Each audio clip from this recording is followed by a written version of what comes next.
ایک شخص نماز میں رکوع بھول جائے اور سلام پھیرنے کے بعد یاد آیا کہ میں نے رکوع نہیں کیا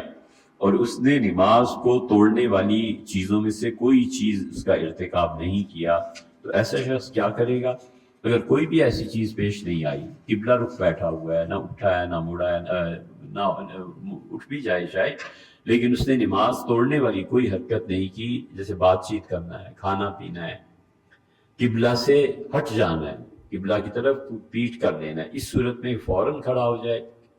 ایک رکوع کرے، رکوع کے بعد پھر وہ نمازی کی طرح رکوع کرے، پھر اس کے بعد بیٹھ جائے، اور پھر رکوع کرنے کے بعد بیٹھنے کے بعد التحیات للہ سے لے کے پورا آگے عبدہ و رسولہ تک پڑھے۔ اب چونکہ اس سے رکوع میں تاخیر ہو گئی تھی، اس لیے ایک سجدہ سہو بھی کرے، رکوع کیا،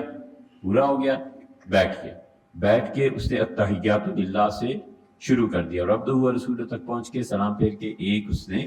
سجدہ سہو کیا، تو اب اس کی نماز مکمل ہو گئی، اس کو اس سے زیادہ کچھ نہیں کرنا۔